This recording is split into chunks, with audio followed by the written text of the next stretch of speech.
I come home at the end of my day and I feel pretty good about myself.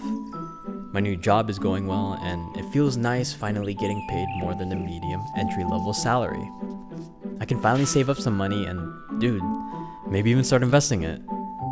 I look in the mirror and I can almost see that tone back I've been working tirelessly to get for the last 4 months. The hard work is finally paying off. And both of my Hinge matches have responded, and I have dates lined up this weekend. Amazing, right? I sit down on my couch to relax and open my Instagram. I start scrolling down and then a post catches my attention. It's fucking Franklin, my old classmate. He just bought a new home for himself and he's breaking the news for everyone. Franklin is actually 2 years younger than me, but he started working on his business ever since he was 14 and is now pretty much a millionaire.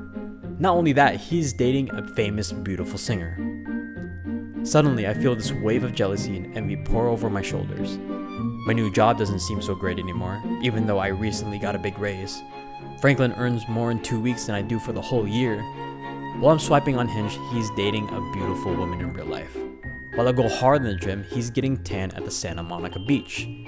Fuck Franklin, I think to myself. I close his profile, but it's too late. I feel like a total failure.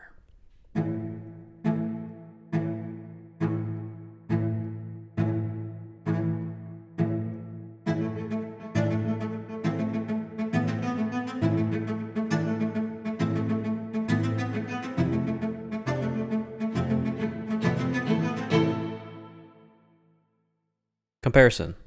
It's something I still do to this day, and personally, I think it's pretty normal.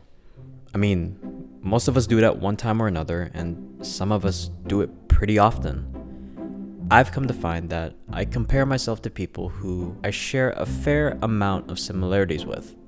I guess the more similarities you share, the more you compare, according to one of my good friends, Donald. But it's only normal to compare to an extent, and that's when it becomes destructive.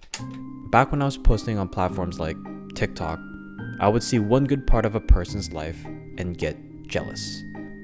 I'd envy their work and I'd wish I was already at their level.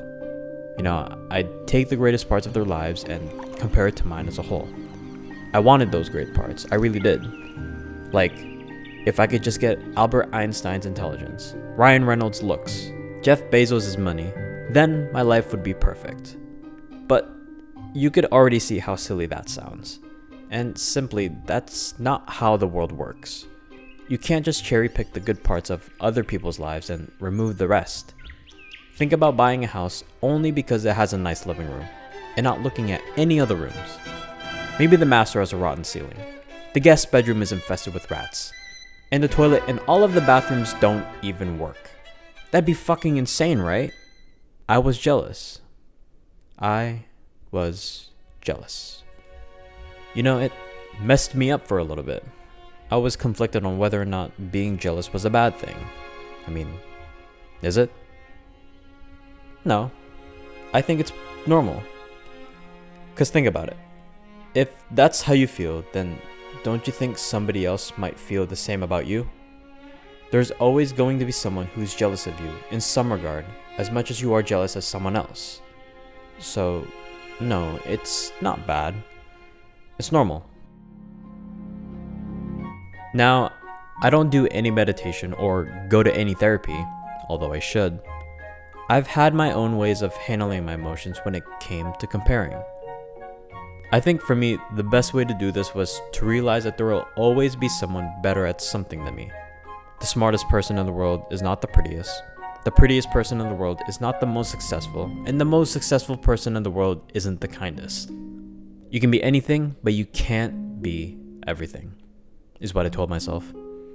But there was one thing I could be better at than anyone else in this world. And that's being me. Being Jean-Luc.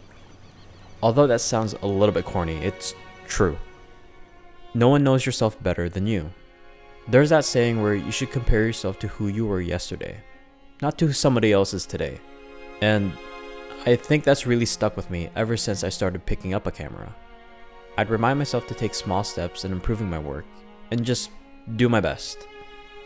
But every once in a while, I'll think of how I can be the next Christopher Nolan, the next Spielberg, or the next Denis Villeneuve, when I should have been thinking about how I can improve on a shot that I messed up on. You see, I tried to be somebody who I am not, when I should have been focused on being myself. So if you ever tell yourself that you aren't good at anything, think again. There's nobody in this world that can be better at being you than you. So what do I think? I don't think you should stop comparing. I think you just need to be more realistic about who you really are. You're not worse than most people, and as a matter of fact, you might be somewhere in the middle, and that's okay. And the next time you see your friends living their seemingly more successful life and you start to feel a little bit jealous, ask yourself if you really wanted to trade your life for theirs based on how their living room looks.